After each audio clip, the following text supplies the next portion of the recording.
This is What Does It Profit? And I'm your host, Dr. Dawn Carpenter.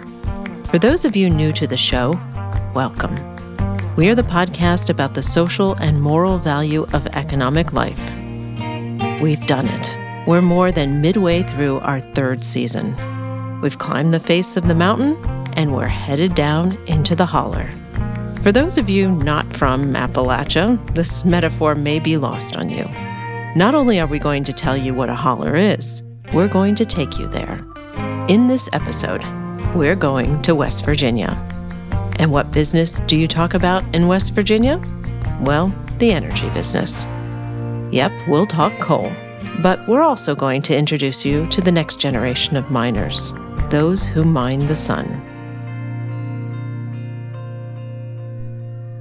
For centuries, West Virginians have relied on the state's natural resources for their livelihoods.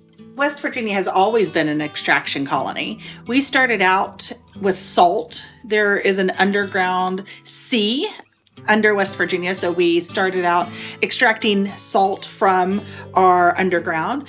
We moved to timber, and all of these have been outside landowners that have used West Virginia for what they needed and took the money and left. So the timber industry has done the same.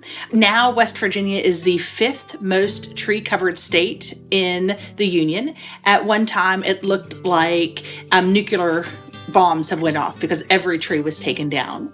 That's Elizabeth Opoke, a Gen Xer who comes from a long line of coal miners. We visited with Elizabeth and her dad, Joe, in her home in Marion County, West Virginia. We wanted to learn more about what it means to be a West Virginia mountaineer in the energy business, yesterday and today.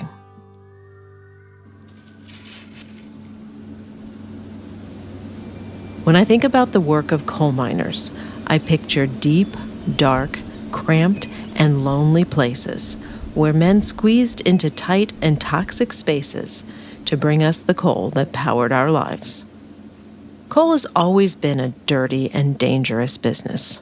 The miners know this, but it pays well and doesn't require a college degree. Over the years, there have been advances in technology that have made coal mining safer. But it's still a risky job, as we saw in 2010 at the Upper Big Branch mine in Raleigh County. We turn now to West Virginia, where 25 coal miners at least have died. 4 remain missing after a huge explosion at a Massey Energy coal mine. The bodies of the 4 missing miners were found over the weekend, bringing the death toll to 29, making it the worst U.S. mining disaster in 40 years. This event still brings tears to Elizabeth's eyes. Today's the 13th anniversary of Upper Big Branch mine disaster, where folks were killed because they were earning a living. The 29 deaths from this disaster shook West Virginia to its core and got people across the country asking, why do we still send people into mines? To help answer that question, I asked a former coal miner. Joe Manchin probably has a lot to do with that, and our governor, too. Oh. Our governor, Jim Justice, is a coal baron. He owns a lot of coal interest. And so, those are tough hills to climb, That's Joe Opoke, Elizabeth's dad. And he may be onto something. Senator Joe Manchin has spent nearly 20 years in political leadership in West Virginia, including stints as governor and secretary of state. Here's an ad Senator Manchin put out 4 years ago, highlighting his love of coal miners. I'm Joe Manchin. I was born and raised in Farmington, West Virginia, and this is what I'm fighting for. A strong military, securing our borders, and keeping our promises to our veterans and our miners. He's made a good living off of coal, and financial disclosures show that the majority of his investment earnings come from a coal brokerage company he started in 1988, which deals with coal waste. The current governor, Jim Justice, is the wealthiest person in West Virginia. He inherited a coal mining business from his dad and built a business empire based on, you guessed it, coal. So it's hard to make change in West Virginia when your leaders have been in office for so long and they are so entrenched in a single industry. But times are changing. The U.S. is facing a power shift. one that may very well challenge the throne of King Coal, even in West Virginia.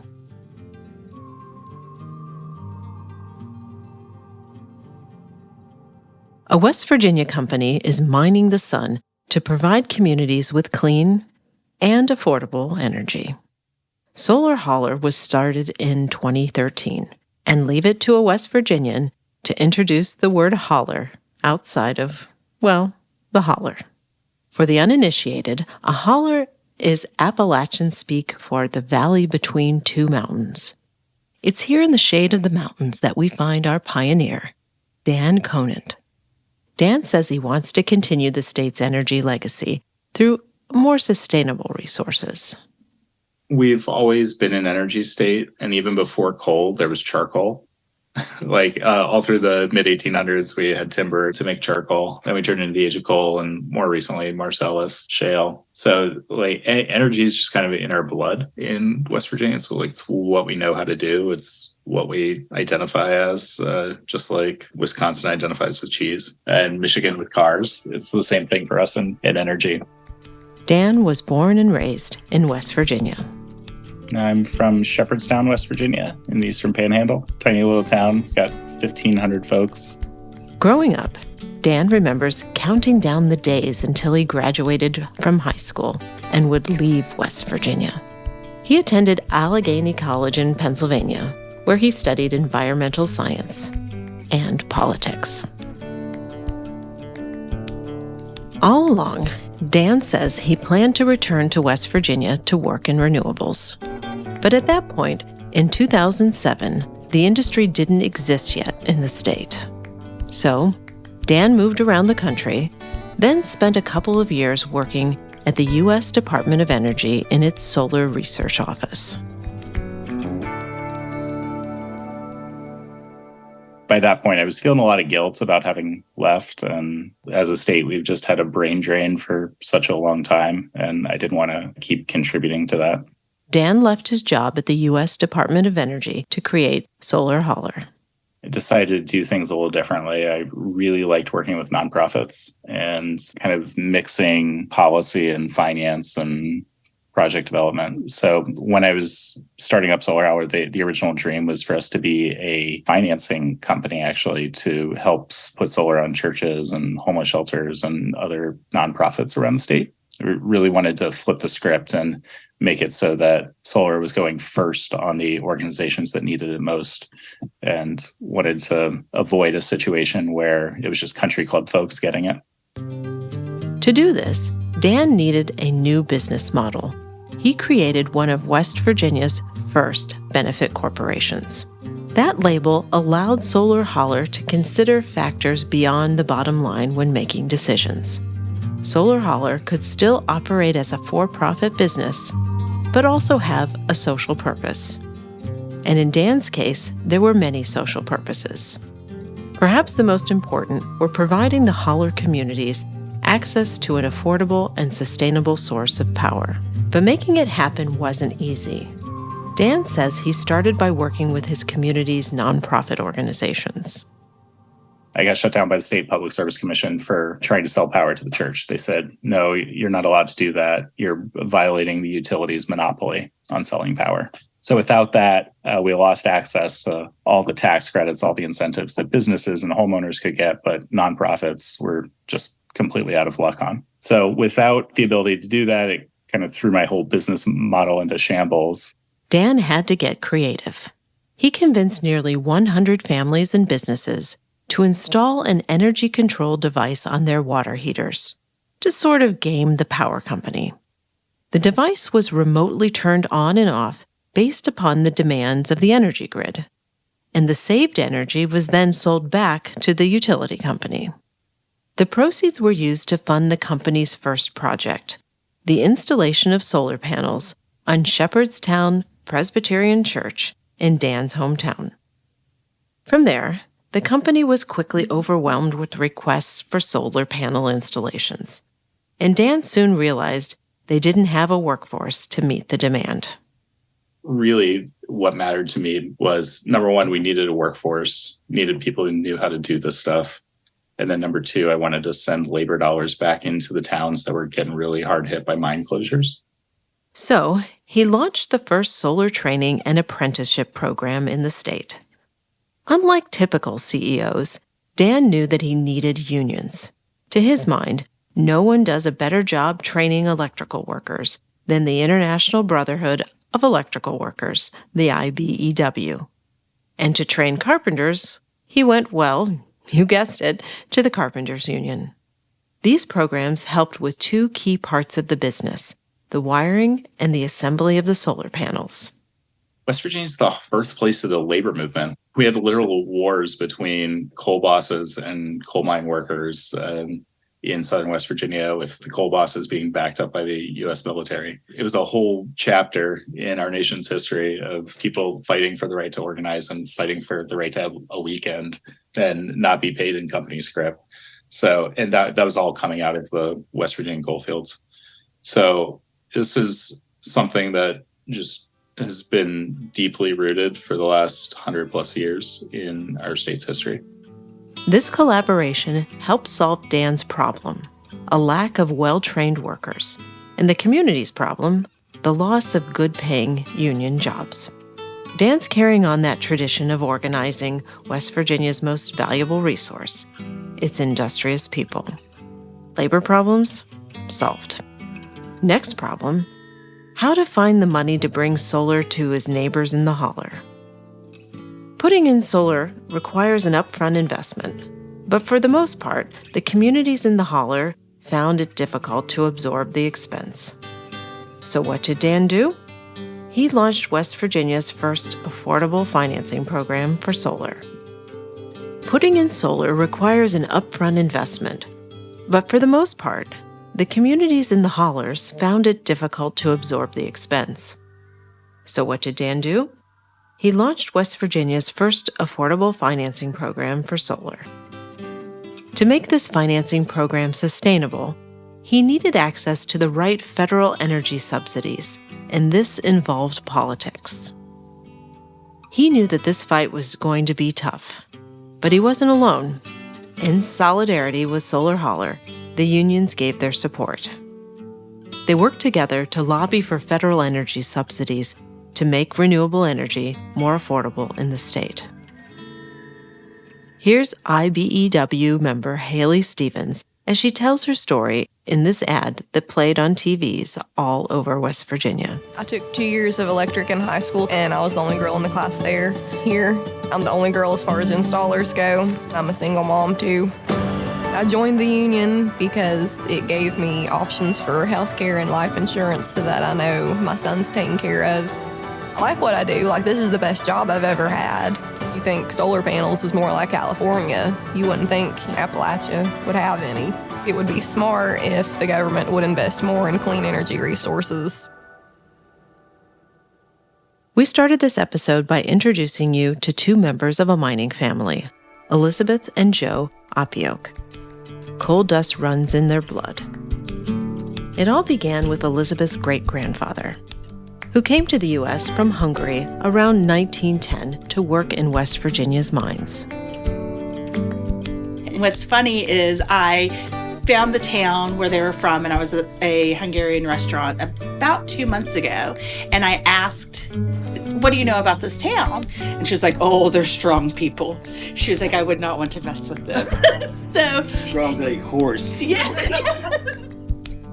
Elizabeth's great-grandparents settled in Marion County at the head of the holler. I defined holler earlier in the episode, but it's one thing for me, a former Wall Streeter, to talk about geography. It's quite another to hear it from a West Virginian like Joe.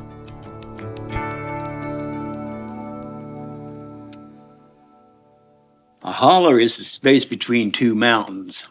And usually you drive up, there's always in a holler, there's always a creek. In West Virginia, there's always a mountain on your right, a hard road, and then a creek, and then the railroad, and then a mountain on the left. That's all there's room for. And that holler will go so far until it can't go anymore because another mountain will be in front of it, and you can't cross it. So that's called the head of the holler. And all the way back where that creek dumps out and the railroad track and the hard road dumps out, that's called the mouth of the holler. Joe spent his working years in the mines, as did his dad. But Elizabeth works with Solar Holler as a solar home evaluator. She wants to help communities in West Virginia find cheaper, renewable alternatives to the expensive power provided by Appalachian Power and their coal-burning plants. Her sales pitch is not so much convincing people climate change is real, it's about basic math. Most of the time, it doesn't matter what people think politically of what's going on in D.C. or in West Virginia. They know they're going to have an extra $20 a month in their checking account. And that's huge. You know, for some people, that's 2 cups of coffee. For people in West Virginia, that can be life-changing money over the month, the course of the year. Over the next 25 years, they can see where they're saving $30,000. That's what they make in a year. So it's powerful to be able to see these folks get it. And don't get me wrong, people don't think it's real. They're like, so then that's when they'll come back 2 years later and go, Elizabeth, okay, I'm ready now. And I always welcome them to the family, because that's what we are, is we are a family of pretty much pioneers, crazy solar pioneers in coal country. Coal provided lifelong employment for many members of the Opoke family, but Elizabeth wants to replace it with solar so that the next generation won't have to go through what her grandfather did to earn a living. He had black lung. He had multiple cancers. The day before he died, I took him to the hospital and he had taken his shirt off. He was getting a lung biopsy. And I had saw a protrusion on his breastbone. And I asked the doctor what it was, and it was a melanoma leaving his body. Cancer was exploding out of his body. I saw what the coal mines have done to both of my grandfathers. I saw what they've done to my dad. I've seen what they've done economically in North Central West Virginia. And I knew that I needed to do something else. I didn't want my son to break his body, break his back, to make a living for his family. I mean, coal put food on my table. Coal put braces on my teeth. They sent me to school. So I'm grateful for what coal has done, but we need to think of something else. Elizabeth says Solar Holler gives coal country an opportunity to see that there are other ways to earn a living in Appalachia. West Virginia has always been the leader in energy production, if it's by coal or oil and gas. And so why not just add one more egg to our energy basket here in West Virginia by going to renewables? In the opinion of this podcast host, this is an extraordinary story, an inspiring story. We've just spent a few minutes in a space that lives up to West Virginia's tourism moniker of being wild and wonderful. But to my mind, this marketing slogan just doesn't seem to do it justice. Justice, an interesting word. Extractive industries have powered the economic engine of the world. But what we've come to learn is that the world has limits, and we've tested these limits. Today, coal is not what it once was in the U.S. Now, almost 40% of our nation's energy comes from natural gas. There are some seismic shifts going on. According to the U.S. Energy Information Administration, renewables surpassed nuclear in 2021 and surpassed coal in 2022. Solar in coal country seems to be kind of like a psychological game changer. Solar Holler is the story of pioneers who challenge the way we do business, the way we treat our workers, and the way we support and nurture our communities. Their efforts are the kind of energy that powers us forward. And perhaps Elizabeth said it best. Solar is yet another egg in the basket. A fitting metaphor for this Easter week. You'll find links in the show notes for more information about benefit corporations and about solar energy. We hope you're inspired to consider what you might do in powering your own life.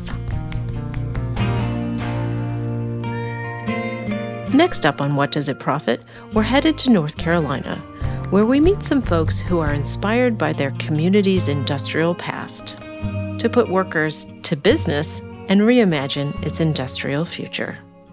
We're creating dignity for folks that often go unnamed when you pull on a pair of socks or put on your sweater. And so what's so important to us is that the faces of the Southern working class is seen and heard from, and that they have a stake in this really vital, important green economy that's emerging and scaling. What Does It Profit is a production of the Solidarity Economy Workshop at Georgetown University. The show is hosted by me, Dr. Dawn Carpenter. Jordan Gaspore is our senior producer. Our sound engineer and designer is Mark Bush.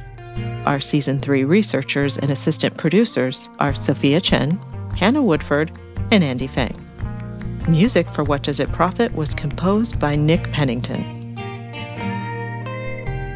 Special thanks on this episode goes to our friends at Heartland Capital Strategies. Support for What Does It Profit is provided by the Kalmanovitz Initiative for Labor and the Working Poor, the McDonough School of Business, and the Capital Applied Learning Lab at Georgetown University. And just before we let you go, remember, never stop asking yourself, in the work that you do and the investments that you make, what does it profit?